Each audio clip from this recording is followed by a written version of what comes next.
What are the top 5 workplace trends you need to know about in 2024? Find out in this episode from the Arbinger Institute's Chief Marketing Officer, Lisa Sharapata. Hey there, I'm Krista Vance, entrepreneur and operations leader. And I'm Matt Vance, award-winning author and social innovation researcher. We're your hosts of the Culture Profit Podcast. Your place for purposeful company culture strategy. Learn from HR pros, executives, and thought leaders how to prioritize profits by prioritizing people. This episode is sponsored by Mobrium, the best friend of forward-thinking HR leaders, helping you strengthen your employer reputation as a reflection of your real culture. Learn more at mobrium.com. Thank you for joining us, everyone. The Arbinger Institute is one of the world's leaders in organizational development, conducting research and leading best practices in leadership development, culture change, and more. Joining us today is Lisa Sharapata, CMO, to share some insights about the 2024 Workplace Trend Report. Thanks for joining us, Lisa. All right, thanks for having me. I'm excited to be here. So let's hear a little bit about Lisa. Lisa Sharapata is a global marketing leader focused on revenue growth in the B2B tech sector. In the past 20 plus years, she has led teams across demand gen, brand, digital, growth marketing, and more. Currently serving as the Chief Marketing Officer at the Arbinger Institute, she leads efforts to help more organizations create people-centric cultures and strengthen organizational excellence. So can you tell us a little bit more about the Arbinger Institute? Yeah, the Arbinger Institute's been around for over 40 years, and really, I would say in the last, decade or so, kind of this concerted effort to help more organizations and kind of bring our work to life in a meaningful way that has an impact in the working world. So, it started off with several books and helping a few people here and there, and it's just really grown mostly by word of mouth, up until recently, again, where we've now got marketing department and we're, going after it. But anyway, I joined about not even a year and a half ago. So I'm just really excited about, the mission and what we're doing here and helping kind of change the working world and, improving people's lives. So it's been great. Love it.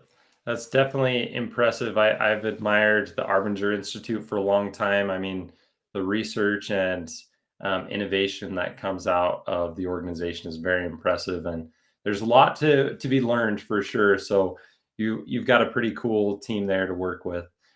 Just before we kind of dive into the core discussion for today, we love to let the listeners get to know you a little bit as well.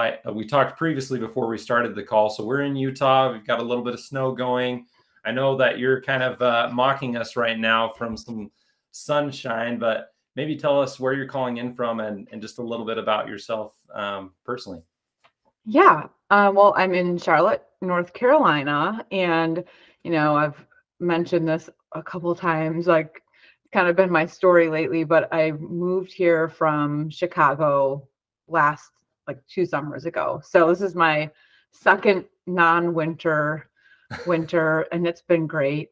But I'll just say, like, it was a big move for our family, and we kind of made a whole lifestyle change in general, which, was from everything from careers to climate that we were in. So before Arbinger, I was in B2B tech for over a decade, and I've worked in a number of different industries prior to that. But especially the B2B tech world, it's kind of been leading edge when it comes to a lot of the things we talk about, we'll talk about today, like, hybrid workplaces and culture and flexibility, but it's also been, I would say, what I would call a hustle culture and very exhausting. And, a lot of things have kind of been shot to light, even just with like VCs and funding and all of that over the last few years, a lot of transformation there. And so, I kind of hit a wall and was like, I want to do something that I think is going to make a bigger impact on people's lives. And I just felt like anywhere I went, no matter how great the technology, no matter what we were doing, it was always the people problems that got in the way of the success. And when I started to dig into Arbinger Institute and the work they do and the principles behind it, I was like, this is a game changer. And it's a game changer anywhere and everywhere. This is something that can help any organization, any person in a meaningful way. And so, yeah, I got pretty excited about it. And now I'm here. That's awesome. And it sounds like your values and your vision for finding meaning in your work really aligned with what the Arbinger Institute does. Yeah, I mean, and it's amazing because I had never even heard of the Arbinger Institute. We made this move, we started making some changes, and I was like, I'm done with this toxic work environment, and I don't know what's next, but I'm going to find something that aligns with my values. And then this like came along a couple months later, and it's like, so meant to be. That's incredible. Yeah, and I don't Yeah. think too many people align with like a toxic workplace. Some do align with maybe the hustle, right? But it sounds like you figured out a good balance of what's good for you. Yeah, well, and I'll say, I mean, I grew up with this concept of like hustle is a good thing. Hustling, like, I was like the hustle award winner for basketball team, Oh, and I nice. was like, oh, this is great. But what I've come to realize, yeah, is that, it was more about doing things versus thinking about your impact. It was more about, getting stuff done versus really looking at the like desired results and how you're doing it. It was toxic. It wasn't a healthy, like high performance culture. It was a go, go, go all the time until everything breaks down kind Until of you burn culture. out, right? Yeah. So, Well, I yeah. love what the Arbinger Institute is doing as well. You guys are helping just provide insights for business and leaders. So the Arbinger Institute put out the 2024 Workplace Trends Report, and we just like to go into that a little bit and first ask how many individuals were surveyed as part of this study? Yeah, tell us like the structure of how you guys found these insights essentially. Yeah, well, I mean, we work with a third party to capture this information so that it's, non-biased, and we wanted to look globally. We also wanted to be able to look, at different levels of leadership and get different variety of, inputs into it. So, I know we had over 300 folks, professionals across various industries were well, I don't know, not interviewed, but like went through this long questionnaire, all the way from North America to Europe and APAC regions. And we wanted organizations that had between 500 and 10,000 employees. So that was the sample size.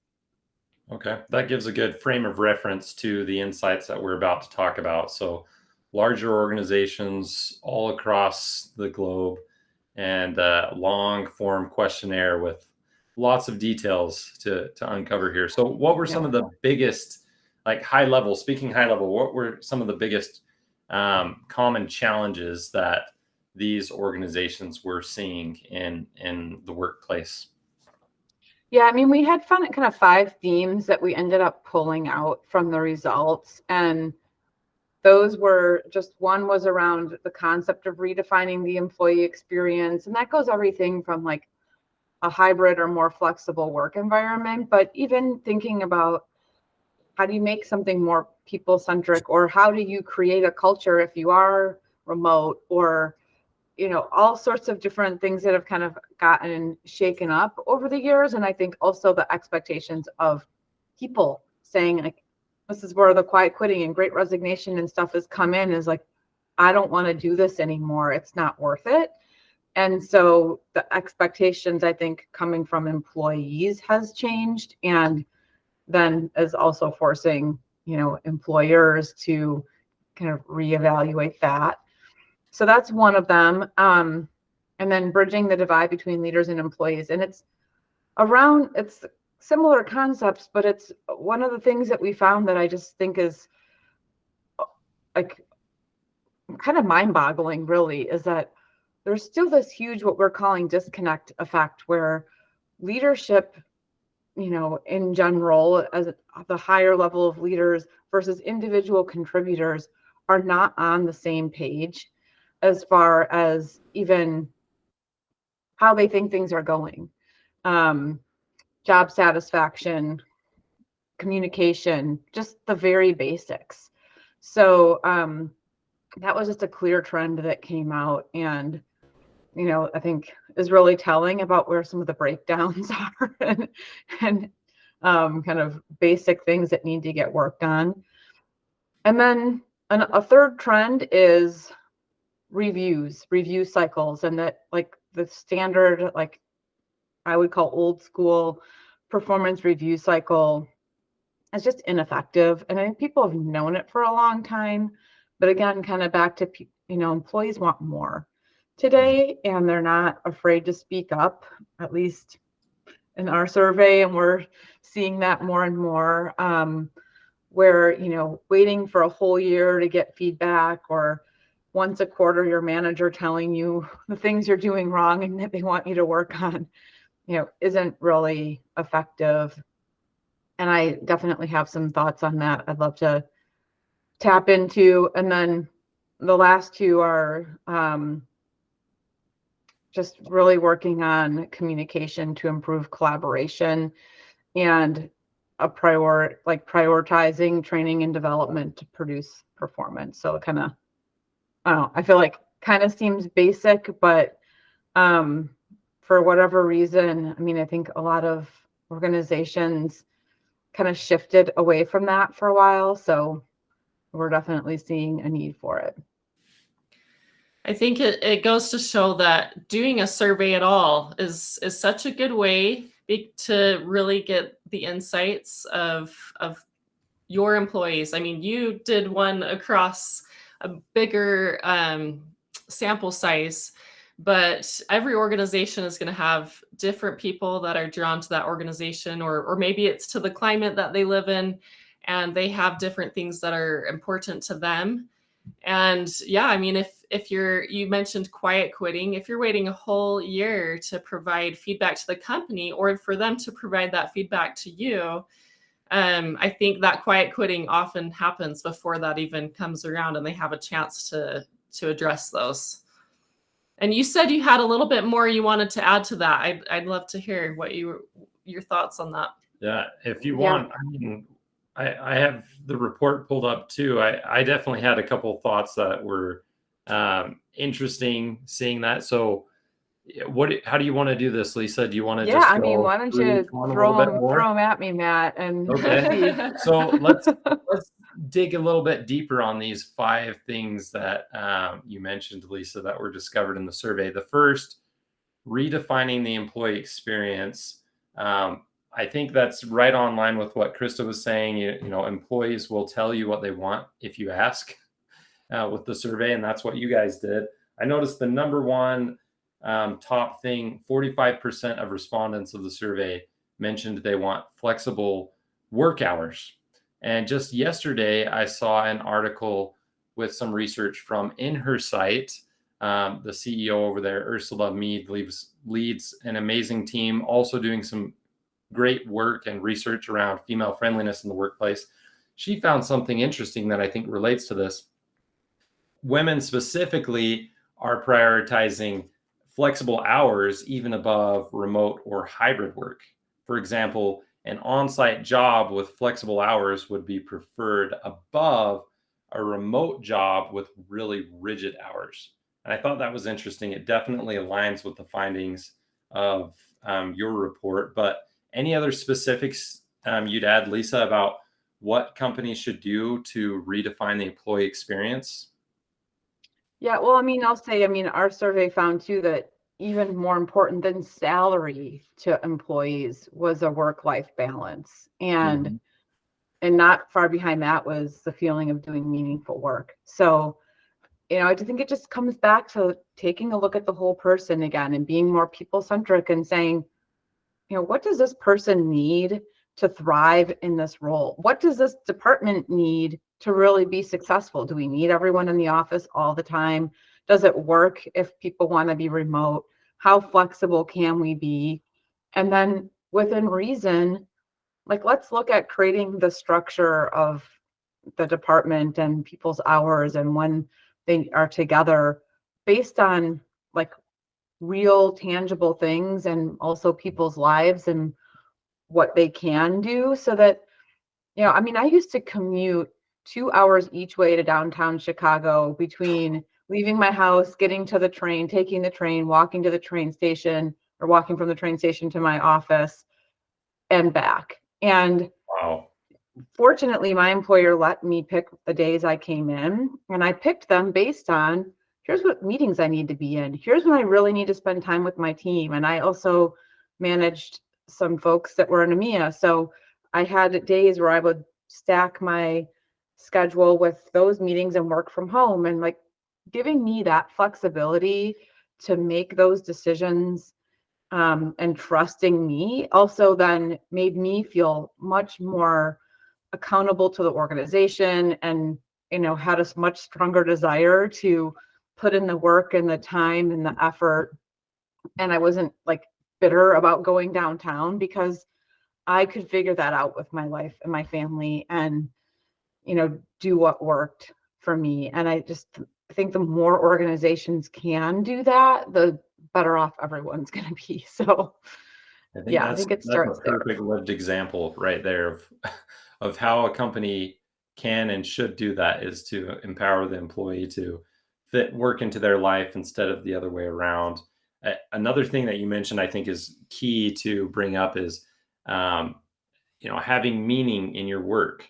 Now, there's a lot of companies that are out there and organizations that are focused on saving lives, for example, like the medical industry and first responders, and but we can't all be working in some of those areas, right? So then what does the company do that someone would say is less important than those things? Like, let's say you're in and out and you're, preparing food. How do you attach meaning to something like that? Like, it's introducing the connection between the value that you're providing the world, the value that you're giving that customer. Maybe it's the convenience of someone who's rushing to the hospital or back to work and they have a really short um, lunch break, and this is the only option they have to eat out, for example. Or like, everything has meaning. We just have to find it and attach it to the work that we're doing. But I don't know if you have other thoughts on that.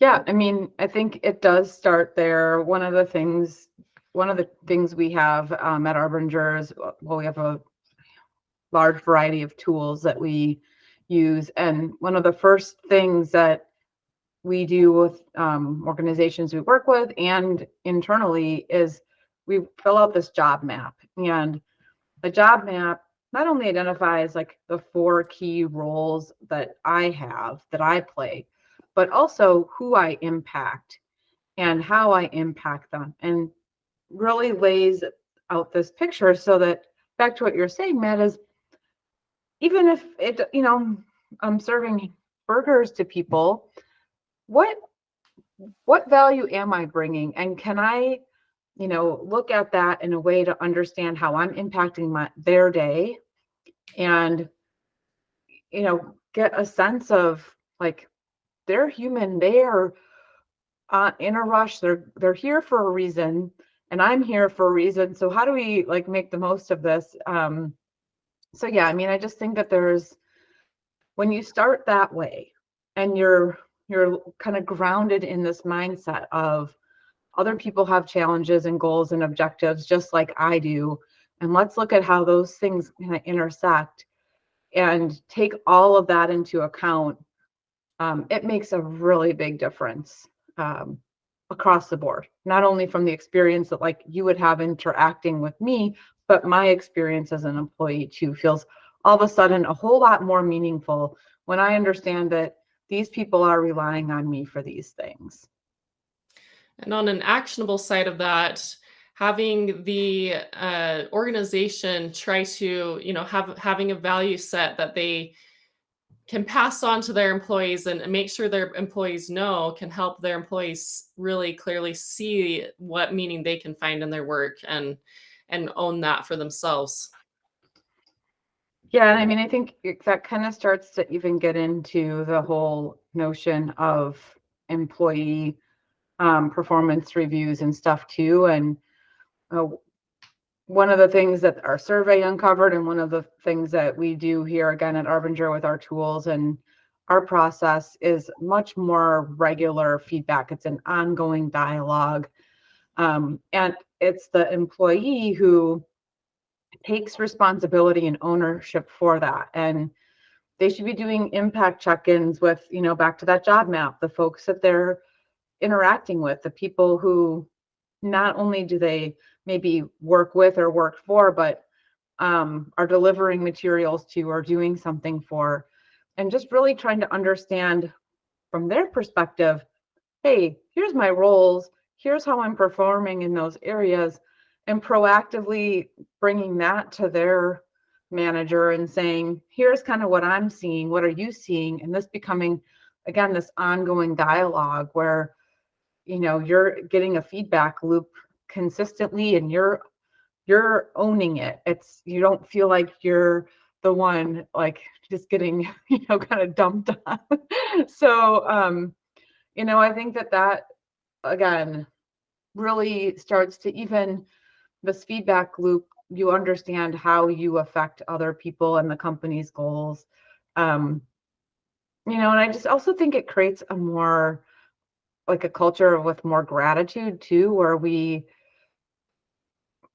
we show up, we're feeling like I want to know how I'm doing and how I'm impacting other people. And when you're constantly like getting that kind of feedback and talking to your leadership team about that too, like it gives them a chance to say the good things, not just the bad things. You're not Mhm. waiting until you do something wrong for someone to say, oh, now it's time to have a performance review with Lisa because Yep. like we need to intervene, So yeah, it Yeah, just and only so much time can be spent on that one meeting a year, and so are you gonna just tell them how good they're doing, or are you gonna try to fix all the problems, right? So yeah. and one thing that the Arbinger Institute said was, of those who value performance reviews, 72% use the time to discuss how their efforts contribute to company goals and initiatives. So I think that aligns right along with that you can tell them what they're doing right and what they're doing is aligning with their goals. Yeah. And I mean, even to add on to that, of the people who are doing that, they're 2 times more likely to feel they're recognized by their leaders when they understand their impact on the Mhm. company's goals versus not really having those dots connected. So that starts to create engagement, that starts to create accountability when Right. you feel like you understand how you're impacting the company's goals. So, yeah. Yep. And we as humans, I mean, we have emotions, right? We're not computers waiting to be programmed for optimal efficiency. Like, we want to feel valued, we want to feel heard, we want to feel recognized, and a more ongoing conversation about performance attached to meaning, attached to impact, has a greater effect on how we feel. And that in turn affects our behaviors, right? So, from the employer side, without feeling too heartless, like, we're trying to get the most out of our investment in payroll. And so to do that, we need to understand people and their emotions and their behaviors. And the way that we can do that is being more human where it matters most. And I think flipping the performance review on its head, how you've described and how the Arbinger Institute is framing it, is perfect. I actually conducted a study at a previous company where I worked about regarding the frequency of these one-on-one conversations, and we found that most managers and employees felt that once a month was the optimal cadence of efficiency, where it felt not like it was too frequent or too infrequent. And there were some outliers, obviously, that preferred a little bit more or less. But I think we want that time to be useful. We want it to be focused on meaning and also providing connection. Not every word that comes out of the manager and the employee's mouths has to be focused on um, completing a task or meeting an objective, but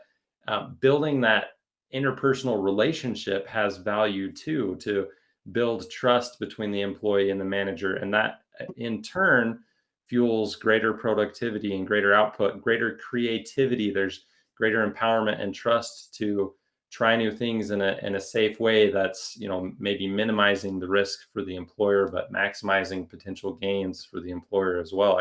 I can't underscore enough the importance of this and how it was discovered as one of those top 5 trends. Like, there's huge opportunity in improving performance reviews and those ongoing conversations. And I think this relates directly to bridging that divide between leaders and employees. And that was another part of the study that you guys did.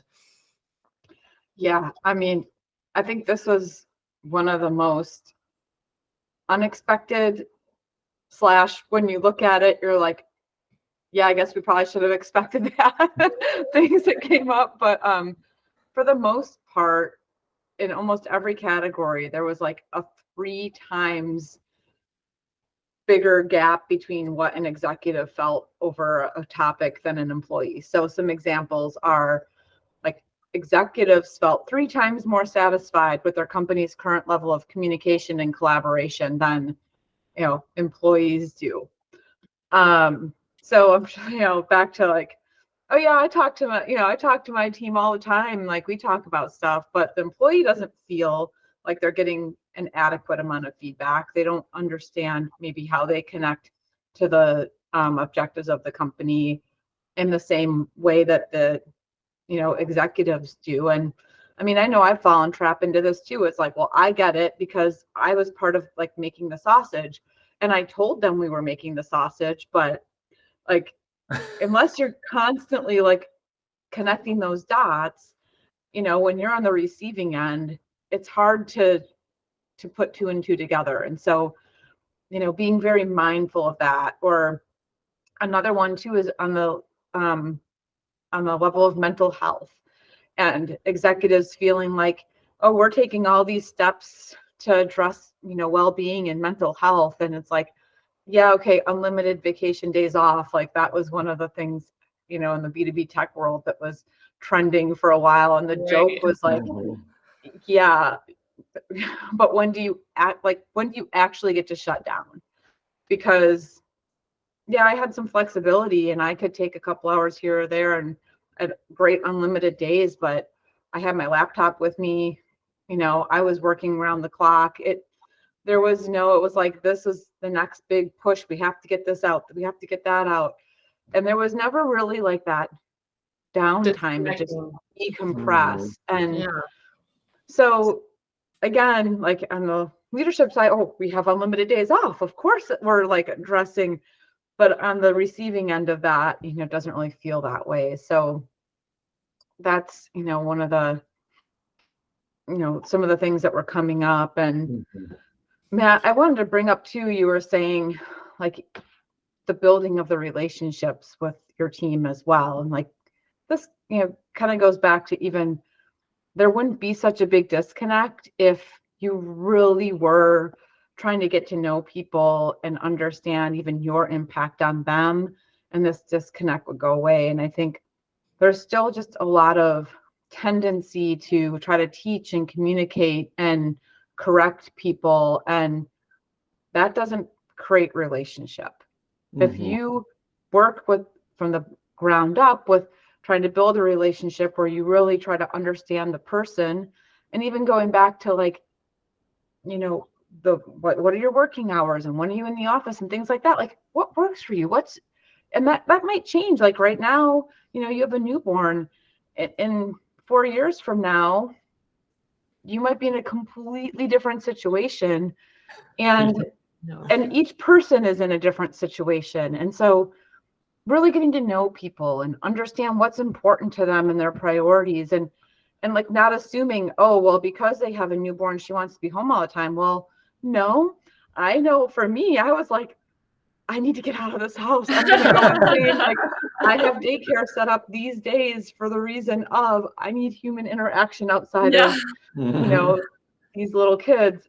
And it made me a much better mom and a much better employee. And like, so not assuming things too. And again, just like really getting curious and really trying to understand people and not assume that, you know, um, so I think, I mean, those are just some of the, it's like, again, common sense, but I think it's so easily forgotten. And then when you see it and you hear, you're like, well, yeah, I'm not surprised, but it continues to happen, over and over again in organizations. So, I think you brought up some incredible points here, Lisa. Like that second observation of bridging the gap between leaders and executives, or leaders and employees.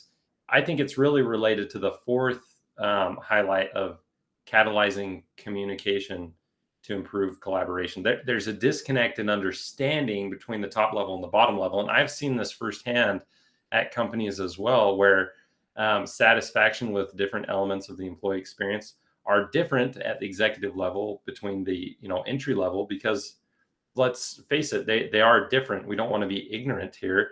And especially where an executive sends out an email, they're probably getting responses back faster on average than a peer-to-peer relationship at an entry-level team, right?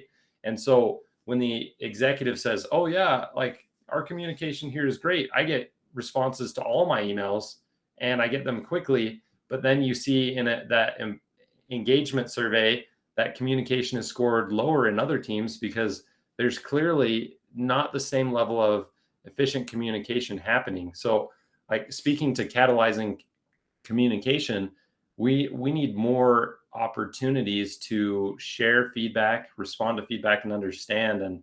And those annual engagement surveys are great for having like an annual mark of how things are trending in the long run. But there needs to be more fluid communication throughout the organization between team members, from department to department, from leadership down, like town halls, suggestion boxes. There are different ways that companies can do this, but I think that's a key thing that the Arbinger Institute has highlighted, is that we need to prioritize improving communication throughout organizations. Yeah, well, and I'll even go a step further on that and a little bit deeper into it and say it can't be one-way communication. Even, oh yeah, we put all this information out. We let everybody know what our objectives were for the year, and we're telling you everything you need to know. That does not create an environment where people feel safe to speak up, where you really truly get the best out of people, where you're innovating and solving problems together. And so, I mean, the most effective organizations, and there's tons of studies out there on this, and Google did one like a decade ago now that was a huge kind of groundbreaking, and coined this term psychological safety as being the number one factor in high performing teams. And it's when people are afraid to speak up, they're afraid of retribution, they're afraid of negative consequences, they're afraid to even think out loud or ask bold questions or challenge a status quo, your organization's falling flat. And again, it feels like it's being pushed down on you, and this is what you're supposed to do. And it doesn't, it's not a collaborative environment where, you're really thriving as an organization. And so you might, again, have a weekly newsletter and do town hall hands, but if it's one-sided communication, if it's one way, that is not communication. Mm-hmm. So, Totally I just agree. encourage people to even challenge their own thinking on this. Do people feel comfortable coming to me with a problem and they don't know the answer to it? Because I know I've had bosses who are like, don't come to me with a problem without a solution, and somebody said this to me a while ago, and it's really stuck with me, is like, really what I want is people to feel comfortable coming to me with a problem, and let's brainstorm that solution together. So, a lot to think about there, but Yeah. definitely, is a game changer when you start really looking at the kind of culture you can create when you have psychological safety and people feel like they can speak up and ask bold questions. So, yeah. I think there's so much that relates to each other in these topics. Decreasing that disconnect between leaders and employees, having those performance reviews, those surveys, and the two-way communication is what helps all of that come together. And then you guys also went into prioritizing training and development to boost performance and how that impacts the satisfaction of employees in a huge way. Do you want to tell us a little bit more about that? Last Yeah. one. Love it. Well, just say in general, what we found in our survey was those with the most job satisfaction were 5 times more likely to work for companies who provided opportunities to enhance their skills or develop in their career. But that when, there's lots of different ways you can take that. It can be all the way from like a leadership development piece to more of a technical, tactical thing. And I think it gets back to this root piece of this, which is, as human beings, like, we want to feel like people are investing in us, that we have a chance to grow and to learn, and that someone, cares enough to help me in my career and, in my journey. And I think, to me, that's like the catalyst for all of it. And then the rest of it, kind of even back to like, what do I need as an employee today from like a work-life balance? It's, everyone needs something different. It's just really getting to know, like, this is what they're really interested in. This is like, they're doing this right now, but they really want to get over here. So it might not be giving them more training on this thing. It might be like helping them do this. And what I've found over time is, when you really get to know someone and understand like what their goals and objectives are and where they want to go, and you invest in them, it doesn't even have to be financially. It could be your time. It could be finding them a mentor. It could be, pairing them up on a special project, like giving them opportunities. Like, that's when people really get engaged. That's when people are really like show up and bring their best self. And so again, back to like, it seems kind of common sense, but I think a lot of times we get into this kind of one size fits all, cookie cutter approach, and we're not really looking at the humanity of people and what they want. And it makes such a difference. I think we definitely see those who are pretty content to just sit in the back seat. But I think for the most part, like you said, it is human nature for us to want to improve. And the most engaged employees are going to be those who are wanting to improve and grow.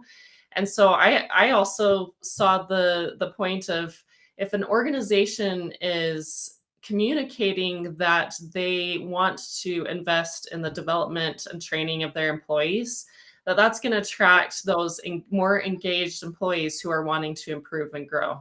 And so you're going to have all around, you're going to have better performance, you're going to have happier employees. And then they in turn, I've heard people say like, it's really hard to work with somebody who just doesn't care, or, they're that toxic person because they just aren't as engaged, and that can kind of, spread to others. And so when you attract that kind of talent, and everyone's working together to improve and grow and help the organization, it affects everyone. So Yep. And I'm like, one of the things we've been talking about a bit is, and I know we kind of have like a new graphic that we're using and stuff that I love. It's like, there's this vicious cycle, or it could be a virtuous cycle, right? Where back to like, I think that negativity can feed into itself, and it kind of gets worse. Or when you start kind of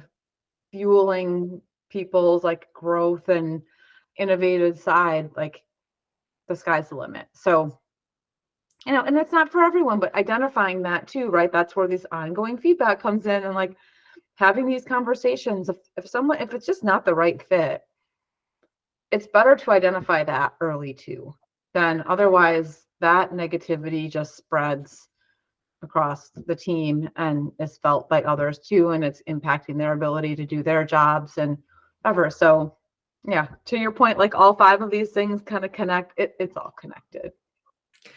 Yeah, and for marketing efforts, this feedback is huge, right? Speaking to the marketing side, but I think that's a well, great, or yeah, go ahead.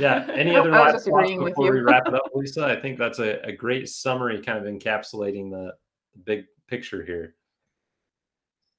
Yeah, definitely. And I mean, the biggest thing that we try to impress upon organizations is that really all starts with your mindset. And we juxtapose an inward mindset with an outward mindset. And back to this kind of concept of the outward mindset is we're seeing other people's goals, objectives, and challenges as being as meaningful and important as our own. And when you start there and you really understand those things and take the time to even care enough to do that, everything else gets a lot easier. So, when you're approaching it from an inward mindset and it's just about your objectives and getting what you need and want out of that person so that you can, get ahead or whatever, they know it, they feel it, and that doesn't feel good, and nobody wants that. So, it's, again, to me, it just seems like, yeah, like kind of duh, but you really have to unpack it. And there's so many times, even throughout the course of the day, where I have a moment where I'm like, I didn't really consider this when I did that.